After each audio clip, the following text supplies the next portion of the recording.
D K Shivakumar ಪಾಪ ನಮಸ್ತೆ ಸದಾ ವತ್ಸಲೆ ಮಾತೃಭೂಮಿ ಅನ್ನೋದು ಬಿಟ್ಟು ನಮಸ್ತೆ ಸೋನಿಯಾ ಮಾತೆ ಇಟ್ಲಿಕ ಪುತ್ರಿ ಅಂತ ಹೇಳಿ ಮಾಡಿದ್ರೆ ಪಟ್ಟಕ್ಕನೆ ಅವನು ಸಿದ್ದರಾಮಯ್ಯ ತೆಗೆದು ಸಿದ್ದರಾಮಯ್ಯ ಮಾಡಿಬಿಡು. ಇದು ಯಾರನ್ನ ಡಿ ಕೆ ಶಿವಕುಮಾರ್ ಮುಖ್ಯಮಂತ್ರಿ ಮಾಡ್ತೀವಿ ಸೋನಿಯಾ ಗಾಂಧಿ. ಇದು ನಾಟಕ ಮಾಡಕ್ಕೆ ಹೋಗ್ತಾನೆ ಡಿ ಕೆ ಶಿವಕುಮಾರ್. ಯಾಕೆ ಮಾಡ್ತಾರಂದ್ರೆ ಒಂದು ಕಾಲ ಈ ಕಡೆ ಇಟ್ಟಾರ ಅವ್ರು ಬಿ ಜೆ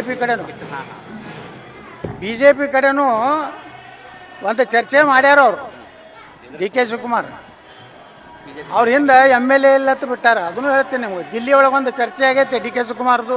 ಫಿಲ್ಟರ್ಲೆಸ್ ರಾಜಕಾರಣಿ, ಇದ್ದಿದ್ದು ಇದ್ದಂಗೆ ಹೇಳುವಂತಹ ಮತ್ತು ಎದೆಗೆ ಒದೆಯುವ ರೀತಿಯಲ್ಲಿ ಸತ್ಯವನ್ನು ಹೇಳುವಂತಹ ನಾಯಕ ಬಸನಗೌಡ ಪಾಟೀಲ್ ಯತ್ನಾಳ್. ನೋ ಡೌಟ್ ಅವರು ನಮ್ಮವರು ತಮ್ಮವರು ಅಂತ ಏನಿಲ್ಲ. ನ್ಯಾಯ ನೀತಿ ಸತ್ಯ ಅಂತ ಲೆಕ್ಕಕ್ಕೆ ಬಂದಾಗ ತಪ್ಪೇ ಯಾರು ಮಾಡಿದ್ರು ತಪ್ಪೆ ಅಂತ ಹೇಳುವಂಥವ್ರು. ಅಂತಹ ನಾಯಕ ಈಗೇನು ಪಕ್ಷದಿಂದ ಉಚ್ಚಾಟನೆ ಆದಮೇಲೆ BRP ಪಾರ್ಟಿ ಕಟ್ತಿದ್ದಾರೆ ಅನ್ನುವಂತಹ ಚರ್ಚೆಗಳಿರೋ ಸಂದರ್ಭದಲ್ಲಿ ಸ್ಫೋಟಕ ಹೇಳಿಕೆಯನ್ನು ಕೊಟ್ಟಿದ್ದಾರೆ. ಡಿ ಕೆ ಶಿವಕುಮಾರ್ ಅವರು ಒಂದು ಹಂತಕ್ಕೆ BJP ಒಳಕ್ಕೆ ಕಾಲಿಟ್ಟಿದ್ದಾರೆ. ಅಷ್ಟೇ ಅಲ್ಲ, ದೆಹಲಿಯಲ್ಲಿ ಮಹತ್ವದ ಸಭೆ ಕೂಡ ಆಗಿದೆ, ವಿಜೇಂದ್ರ ಅವರ ಜೊತೆಯಲ್ಲೇ ಹೋಗಿ ಚರ್ಚೆ ಆಗಿದೆ ಅನ್ನುವಂತಹ ಒಂದು ವಿಚಾರವನ್ನು ಹೇಳಿಕೊಂಡಿದ್ದಾರೆ ಮಾಧ್ಯಮದವರ ಮುಂದೆ. ಏನಾಗಬಹುದು? ನಮಸ್ತೆ ಸದಾವತ್ಸಲೆ ಮಾತೃಭೂಮಿ ಅಂತ ಹಾಡಿದಂತಹ ಡಿ ಕೆ ಶಿವಕುಮಾರ್ ಅವರು ಅದೇ ಮಾತಿಗೆ ಬದ್ಧರಾಗಿರಬೇಕಿತ್ತು. ಅದರ ಬದಲಿಗೆ ನಾಟಕ ಮಾಡ್ತಿದ್ದಾರೆ ಡಿ ಕೆ ಶಿವಕುಮಾರ್ ಅವರು. ಒಂದು ವೇಳೆ ಈ ಹಾಡಿಗೆ ಬದಲಾಗಿ ಅವರೇನಾದರೂ ಸೋನಿಯಾ ಗಾಂಧಿ ಅವರನ್ನು ಸ್ತುತಿಸುವಂತಹ ಇಟಲಿ ಮಾತೃಭೂಮಿ ಅಂತ ಏನಾದರೂ ಹೇಳಿದ್ದಿದ್ರೆ, ಅವರೇ ಹೇಳಿದ್ದು ಯತ್ನಾಳ್ರು, 24 ಗಂಟೆಯಲ್ಲಿ ಅವರು CM ಆಗ್ತಿದ್ರು. ಸಿದ್ದರಾಮಯ್ಯ ಅವರನ್ನು ಕೆಳಗಿಳಿಸಿ 24 ಗಂಟೆಯಲ್ಲಿ ಸೋನಿಯಾ ಗಾಂಧಿ ಅವರು ಅವರನ್ನು CM ಮಾಡ್ತಿದ್ರು, ಡಿ ಕೆ ಶಿವಕುಮಾರ್ ಅವರನ್ನು. ಈ ನೆಲದ ಮಾತೃಭೂಮಿಯನ್ನು, ಭಾರತ ಮಾತೆಯನ್ನು ಸ್ತುತಿಸೋದಕ್ಕಿಂತಲೂ ಕಾಂಗ್ರೆಸ್ನಲ್ಲಿ ಸೋನಿಯಾ ಗಾಂಧಿ ಅವರನ್ನು ಸ್ತುತಿಸಿಬಿಟ್ರೆ ಏನು ಬೇಕಾದರೂ ಸಿಗುತ್ತೆ, ಎಂತಹ ಪಟ್ಟ ಬೇಕಾದರೂ ಸಿಗುತ್ತೆ. ಅದನ್ನು ಬಿಟ್ಟು ಡಿ ಕೆ ಶಿವಕುಮಾರ್ ಅವರು ವಿಜೇಂದ್ರ ಅವರ ಜೊತೆ ಸೇರಿಕೊಂಡು ದೆಹಲಿಯಲ್ಲಿ ಮಹತ್ವದ ಮಾತುಕತೆ ನಡೆಸಿದ್ದಾರೆ. ಆದರೆ ಅವ್ರ ಜೊತೆ ಒಬ್ಬರೂ ಶಾಸಕರಿಲ್ಲ ಡಿ ಕೆ ಶಿವಕುಮಾರ್ ಅವರ ಜೊತೆ. ಅದು ಕೂಡ ನಮ್ಮ ಪಕ್ಷಕ್ಕೆ ಗೊತ್ತಿದೆ, ನಮ್ಮ ಪಕ್ಷಕ್ಕೆ BJP ಪಕ್ಷಕ್ಕೆ ಗೊತ್ತಿದೆ ಎನ್ನುವಂಥದ್ದು ಯತ್ನಾಳರ ವಾದ.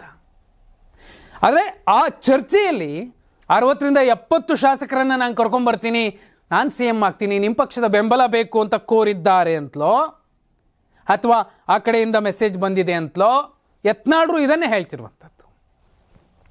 ಆದರೆ BJPಗೆ ಡಿ ಕೆ ಶಿವಕುಮಾರ್ ಅವರು ಬರುತ್ತಾರೋ ಬಿಡ್ತಾರೋ, ಆದರೆ ಇಂಥದ್ದೊಂದು ಹೇಳಿಕೆಯನ್ನಂತೂ ಯತ್ನಾಳರು ಕೊಟ್ಟಿದ್ದಾರೆ.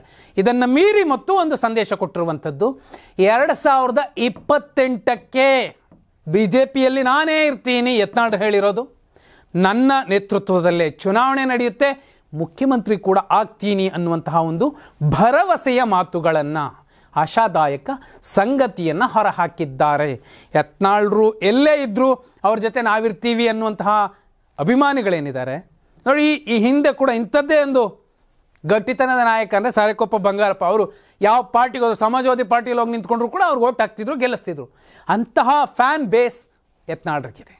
ಅವರ ಪಕ್ಷೇತರ ನಿಂತರು ಅವರೇ ಗೆಲ್ಲಬೇಕು, ಅಥವಾ ಅವರು BJP ನಿಂತರು, BRP ನಿಂತರು ಅವರೇ ಗೆಲ್ಲಬೇಕು ಅನ್ನುವಂತಹ ಫ್ಯಾನ್ ಬೇಸ್ ಏನಿದೆ, ಈ ಫ್ಯಾನ್ ಬೇಸ್ ಈಗಲೂ ಬಯಸೋದು BJPಗೆ ಅವ್ರು ಹೋದರೆ ಉತ್ತಮ, ಅದು 2028ಕ್ಕಿಂತ ಮುಂಚೆ ಅಥವಾ ಹೊಸ ಪಕ್ಷ ಕಟ್ಟಿದ್ರು ಓಕೆ ಅನ್ನೋ ಲೆಕ್ಕಾಚಾರದಲ್ಲಿ ಹೇಳ್ತಿದ್ದಾರೆ ಮತ್ತು ಮಾತಾಡ್ತಿದ್ದಾರೆ.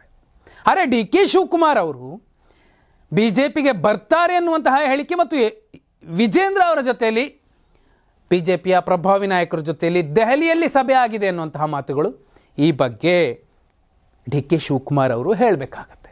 ಜೊತೆಯಲ್ಲಿ ಯಾಕಂದರೆ ಅವರು ಇತ್ತೀಚಿನ ಬಹುಪಾಲು ಪ್ರಕರಣಗಳನ್ನು ನೋಡಿದಾಗ ಹಿಂದುತ್ವದ ಗಟ್ಟಿ ಪ್ರತಿಪಾದಕರಂತೆ ಕಾಂಗ್ರೆಸ್ನಲ್ಲಿ ಕಾಣಿಸ್ಕೊಳ್ತಿದ್ದಾರೆ. ಅವರದ್ದೇ ಪಕ್ಷದ ನೀತಿ ನಿರ್ಧಾರಗಳನ್ನು ಧಿಕ್ಕರಿಸಿ ಹೇಳಿಕೆಗಳನ್ನು ಕೊಡ್ತಿದ್ದಾರೆ. ಇವೆಲ್ಲವನ್ನ ನೋಡಿದಾಗ ಮುಂದೆ ಕ್ರಾಂತಿ ಏನೋ ಆಗತ್ತೆ, ಅವತ್ತು ತಾವು ಬಯಸಿದಂತೆ ಏನೂ ಸಿಗೋದಿಲ್ಲ ಅಂದಾಗ ಅವರ ಆಯ್ಕೆ ಮತ್ತೊಂದು ಆಗಿರಲೇಬೇಕಲ್ಲ, ಕಾಂಗ್ರೆಸ್ ತೋರಿಬೇಕಾಗತ್ತೆ. ತೊರೆದು BJPಗೆ ಹೋಗ್ತಾರೋ ಏನೋ. ಇಂತಹ ಚರ್ಚೆಯ ಸಂದರ್ಭದಲ್ಲೇ ಯತ್ನಾಳರ ಈ ಹೇಳಿಕೆ ಕೂಡ ಒಂದು ಪುಷ್ಟಿ ನೀಡುವಂತಹ, ಸಾಕ್ಷ್ಯ ಹೇಳುವಂತಹ ಒಂದು ವಿಚಾರವಾಗಿ ಕಾಣುತ್ತೆ. ಹಾಗಿದ್ರೆ ನಾನು ಹುಟ್ಟ ಕಾಂಗ್ರೆಸ್ಸಿಗ ಎನ್ನುವಂತಹ ಡಿ ಕೆ ಶಿವಕುಮಾರ್ ಅವರು ದೆಹಲಿಯಲ್ಲಿ BJP ನಾಯಕರ ಜೊತೆಯಲ್ಲಿ ಮಾತುಕತೆ ನಡೆಸಿದ್ರ? 60ರಿಂದ 70 ಶಾಸಕರನ್ನು ಕಾಂಗ್ರೆಸ್ನಿಂದ ಕರ್ಕೊಂಡು ಹೋಗುವಂತಹ ತಾಕತ್ತು, ಶಕ್ತಿ, ರಾಜಕೀಯ ಇಚ್ಛಾಶಕ್ತಿ ಡಿ ಕೆ ಶಿವಕುಮಾರ್ ಅವರಿಗೆ ಇದೆಯಾ? 24 ಗಂಟೆಯಲ್ಲಿ ಮುಖ್ಯಮಂತ್ರಿ ಆಗೋಕ್ಕೆ ಸಾಧ್ಯನಾ? ಕಮೆಂಟ್ ಮಾಡಿ.